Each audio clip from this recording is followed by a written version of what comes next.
The first snowflake hadn't even touched the ground when my husband looked at me and said, "You know the winter rule." My name is Eleanor. I was only 20 years old. Have you ever followed a rule for so long that you forgot to ask who it was really helping? That was me. I believed every young Amish wife lived through the same winter. I believed every husband asked the same thing when the cold arrived. I didn't discover the truth until a stranger recognized the fear on my face before I ever spoke a word. Everything began during the second winter of my marriage. Daniel and I had been married for just over a year. Our farmhouse sat at the edge of a long field surrounded by maple trees. In the summer, the land looked alive. In the winter, it felt like the whole world had fallen asleep. The mornings came later, the nights came earlier, the silence stayed much longer.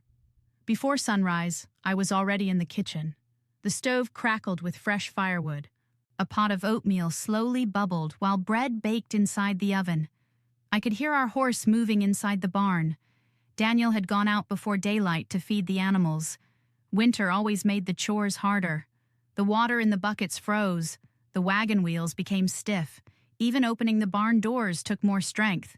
When Daniel returned, snow rested across his shoulders. He stamped his boots on the porch before coming inside. He smiled at me. "Morning."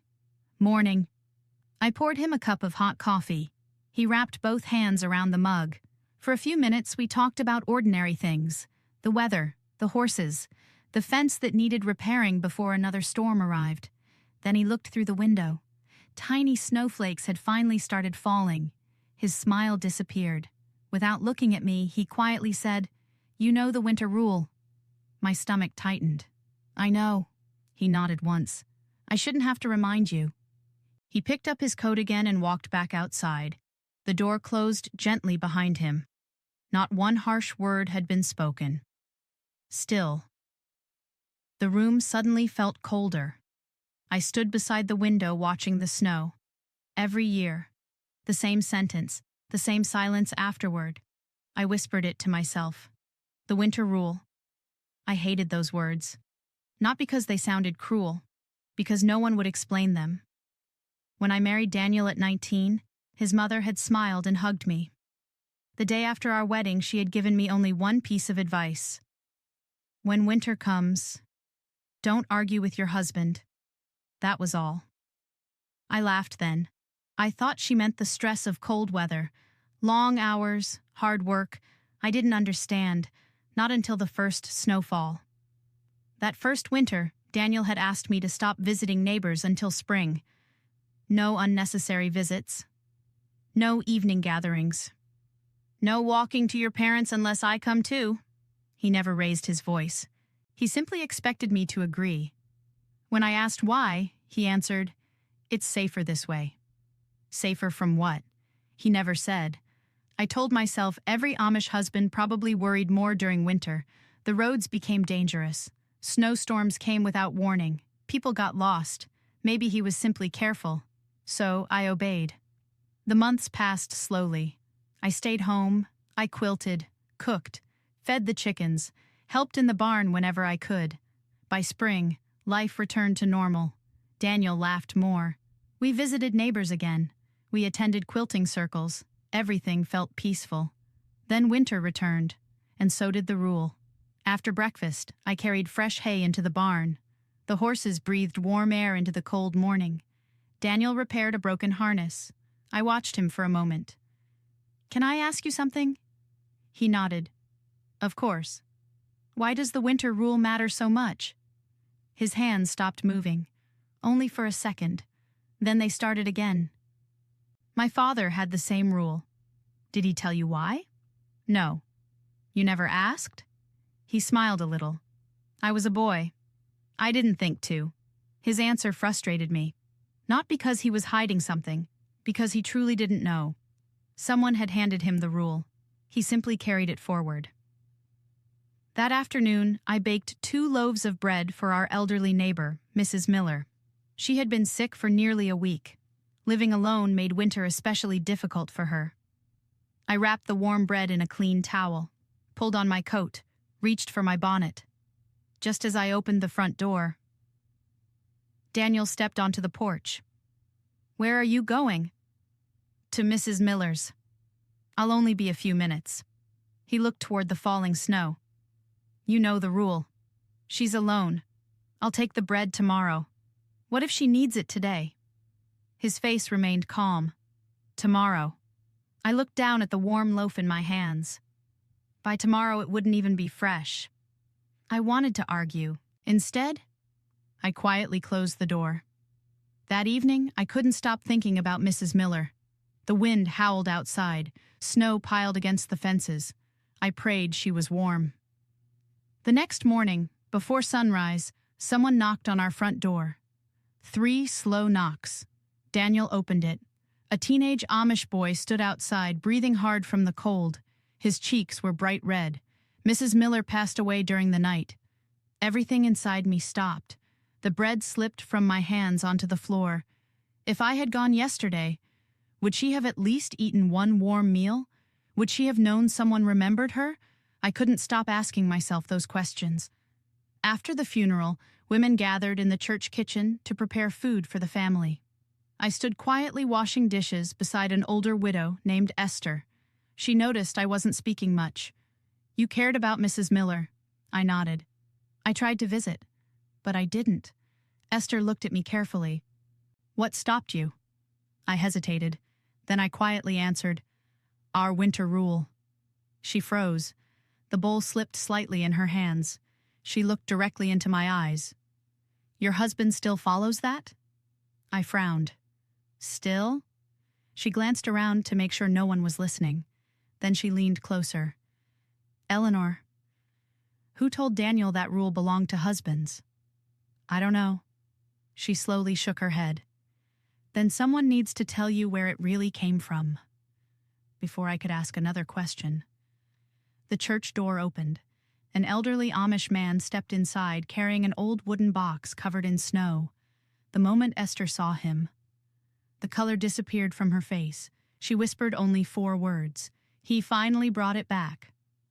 I looked at the old wooden box before I looked at the man carrying it. It wasn't large. He held it carefully with both hands, as if dropping it would break something far more valuable than wood. The room slowly became quiet. Women stopped stirring soup. The children lowered their voices. Even the men near the doorway turned to watch. Have you ever walked into a room and felt everyone react to one object instead of one person? That was exactly what happened. The elderly man removed his hat. Snow melted from the brim onto the floor. He greeted everyone politely. Then he carried the box straight toward Bishop Samuel, not toward the Miller family, not toward the kitchen, toward the bishop. I quietly asked Esther, Who is he? She answered without taking her eyes off him. Isaac. I don't think I've met him. You haven't. He moved away many years ago. Something in her voice told me there was more to the story. What is inside the box? She slowly shook her head. I've wondered that for 30 years. 30 years. I stared at the box again. How could one simple box remain a mystery for so long? The funeral meal ended before anyone mentioned it again. Daniel hitched our horse to the buggy. The road home was covered in fresh snow. Neither of us spoke much.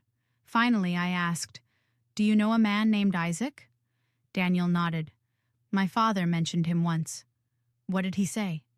Only that Isaac left the district after a disagreement. What kind of disagreement?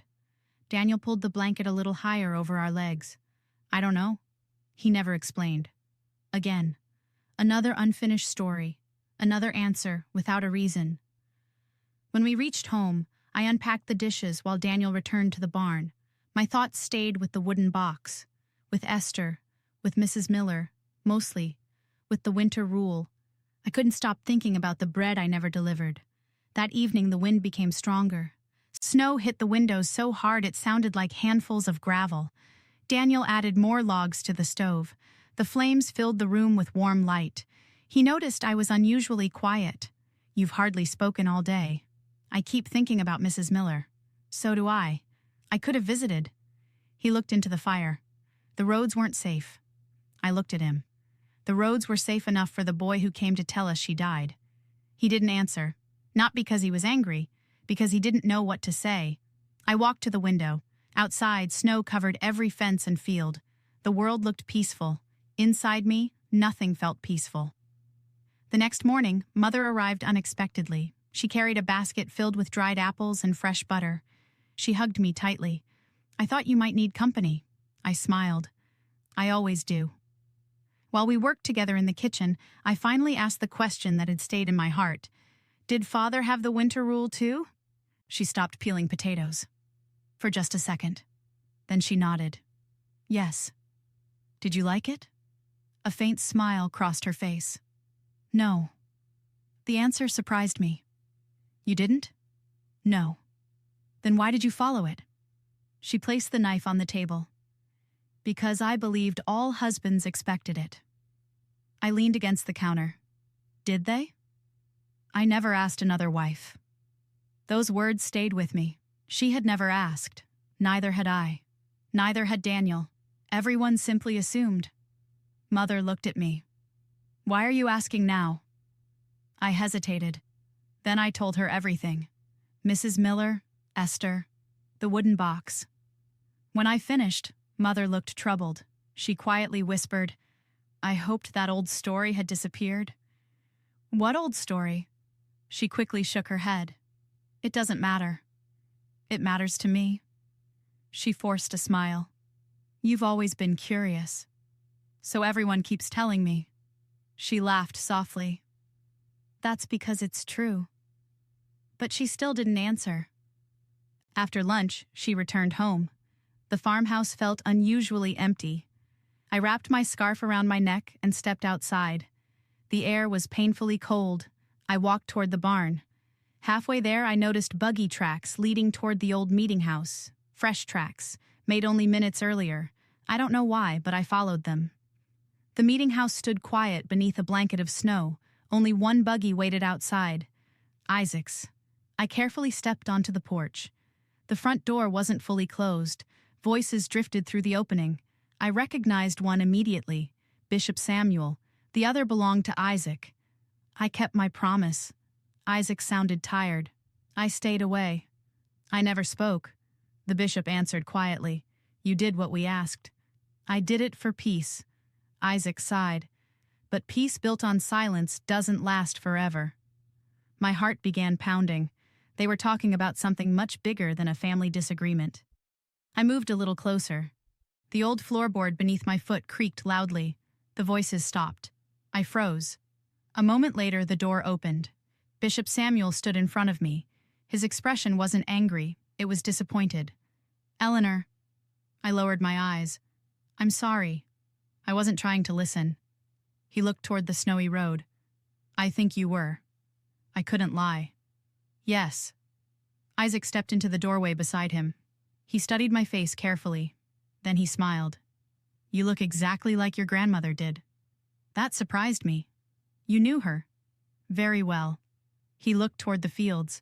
"She asked the same questions you're asking now." My heart skipped. "My grandmother?" He nodded. "When she was your age." No one in my family had ever told me that. Isaac looked at Bishop Samuel. "I think she's ready." The bishop remained silent. For several long moments, finally he gave a slow nod. Isaac bent down beside the wooden box. He unlocked it with a tiny brass key. Very carefully he lifted the lid. Inside were dozens of folded papers, old letters, church records, a worn leather journal, and resting on top, a map of every Amish farm in our district, across several farms, including mine. Someone had drawn thick red circles.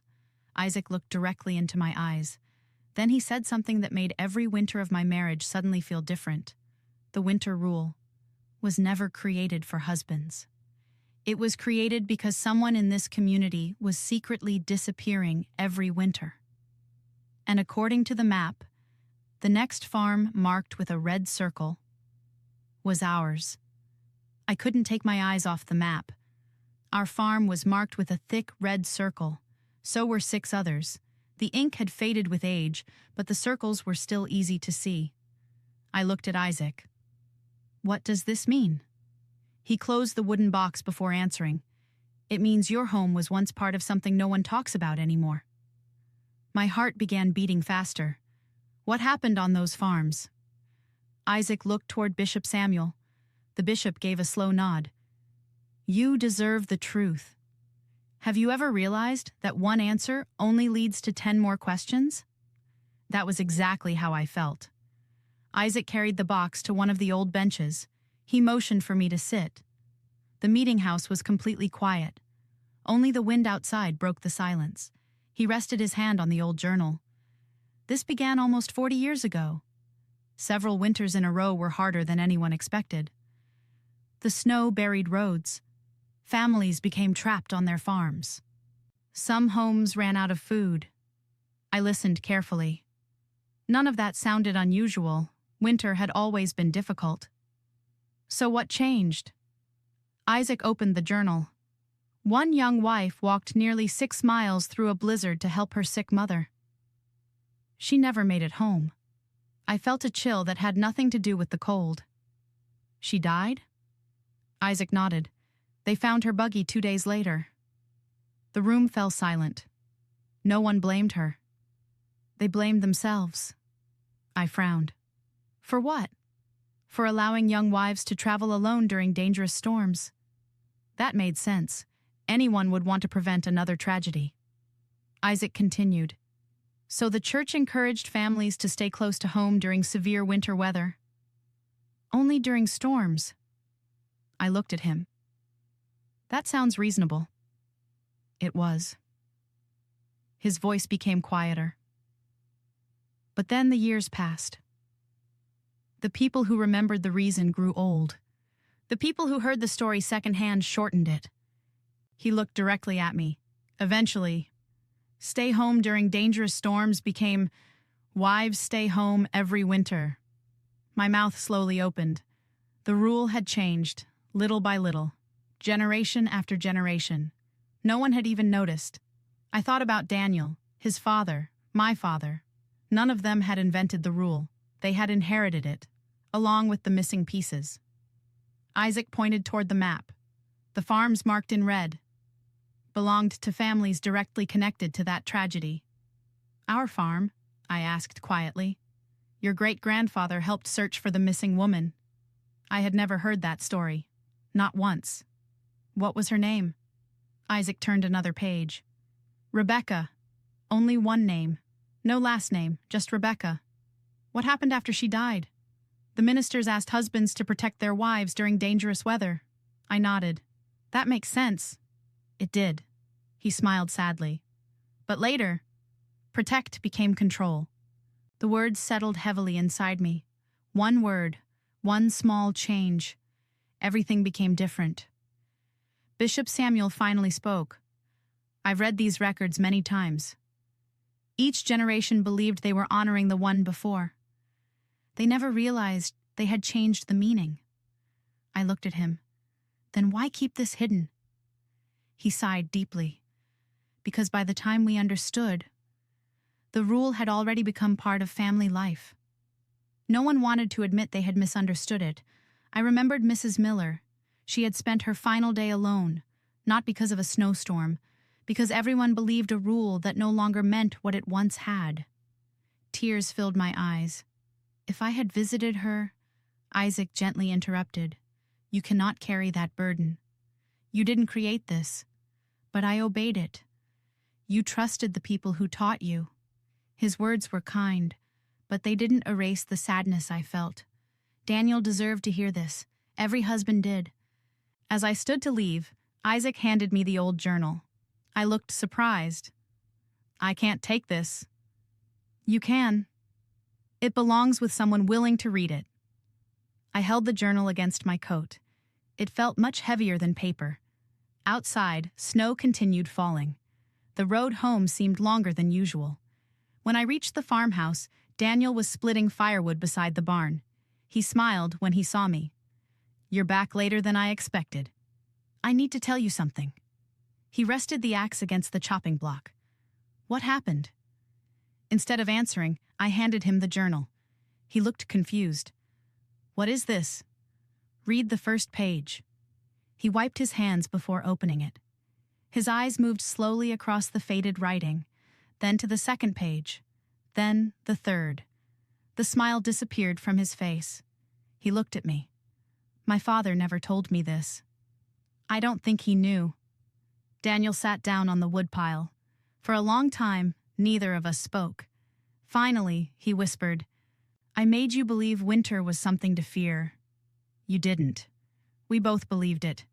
He looked toward the snowy fields. "I told you not to visit Mrs. Miller." His voice cracked. "I'll regret that for the rest of my life." I sat beside him. "You didn't know." "No. But I should have asked why." His words reminded me of my own thoughts.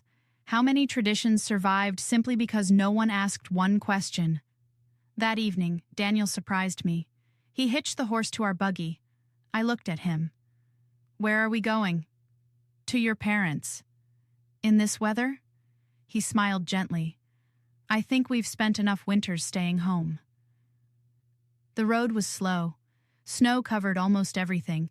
When we reached my parents' farm, Father looked shocked to see us. "Eleanor? Daniel? What are you doing out tonight?" Daniel stepped inside carrying the journal. "We need to talk." For the next hour, we sat around the kitchen table. Father read every page. Mother quietly cried. When Father finished, he closed the journal very carefully.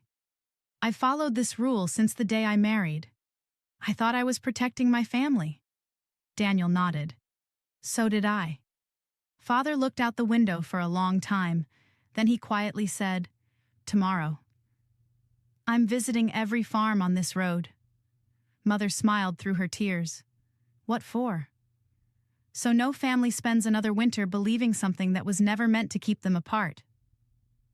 The next morning, before sunrise, someone knocked on our front door.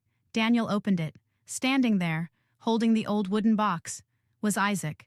But this time he wasn't alone. Behind him stood 6 Amish husbands from the farms marked with red circles. Every one of them held the same faded journal, and every one of them had come to ask the same question. What if we've been teaching our sons the wrong lesson all these years? For a long moment, no one spoke. The snow covered the porch behind the men. Their coats were white around the shoulders. Each of them held an old journal against his chest. Daniel stepped aside. "Please come in." The men removed their hats. One by one, they entered our farmhouse. The room suddenly felt much smaller. I placed another log on the fire. Soon the kitchen was filled with the smell of burning oak and fresh coffee. No one reached for a cup. Everyone looked at Isaac. Have you ever seen grown men struggle to say something they had carried for years? That morning, I did. Isaac rested the wooden box on our table. He slowly looked around the room. When Rebecca died, our fathers promised they would never lose another wife to a winter storm. Every man nodded. It was a promise made from love. He paused. But somewhere along the way, love became habit, and habit became a rule. Daniel lowered his eyes. One of the older husbands quietly spoke. My father never explained it. I simply copied him. Another man nodded. So did I. A third man looked ashamed. My sons are already doing the same.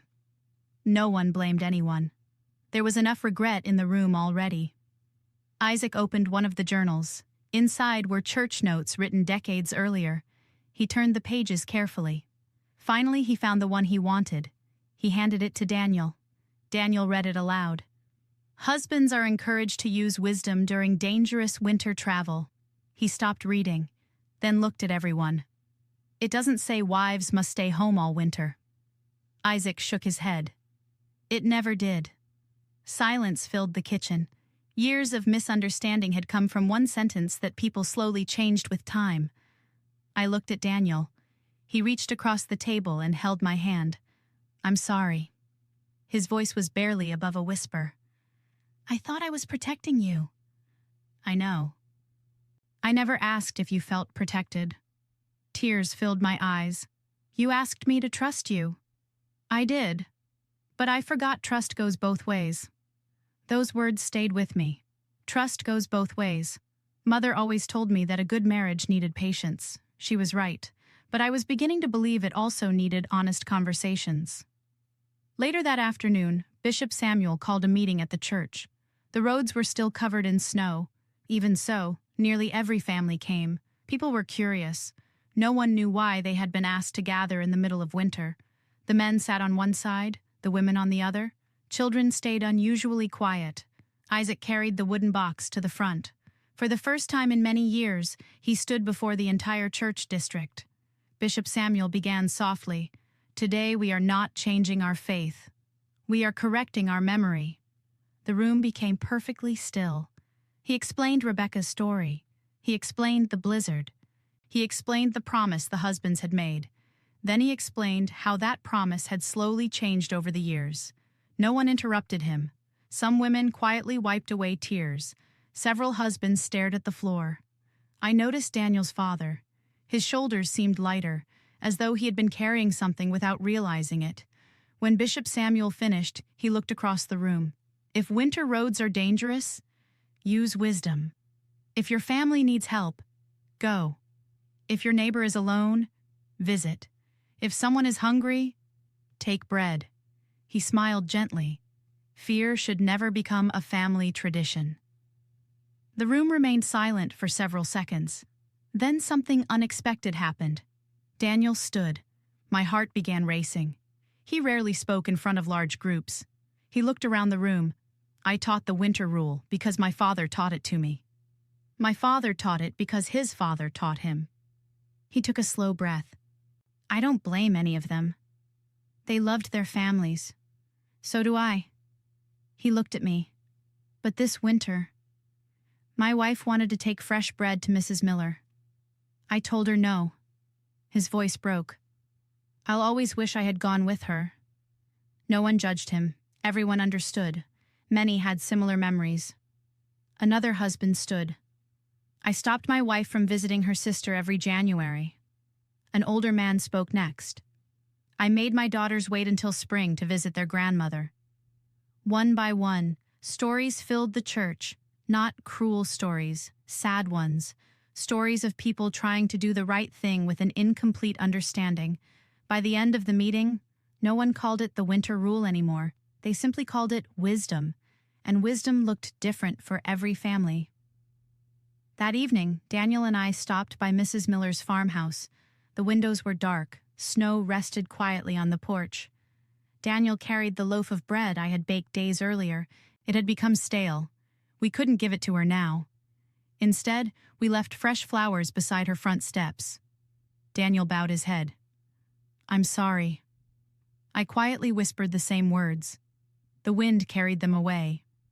When spring finally arrived, something felt different in our community. The roads were busy again. Not because winter had ended, because people no longer feared helping one another. Young wives visited their parents. Neighbors checked on elderly families after every storm. If travel became dangerous, husbands and wives went together, not because someone demanded it, because they chose it. 2 years later, Daniel and I welcomed our first daughter. We named her Rebecca. Not because we wanted to remember a tragedy, because we wanted to remember the lesson. One forgotten story had changed an entire community. Today, I am still a young wife. When the first snowflake falls each winter, Daniel still looks out the window. Then he smiles at me. Only now. He says something completely different. If anyone needs us, let's go together. Every time I hear those words, I think about how close we came to repeating a misunderstanding for another generation. Sometimes traditions deserve to be protected. Sometimes they deserve to be questioned. The hardest part is knowing the difference. I was only 20 years old when I believed every Amish husband demanded the same thing every winter. Now I know better. The season never changed. The snow never changed. My husband didn't change overnight either. What changed was the truth we finally had the courage to remember.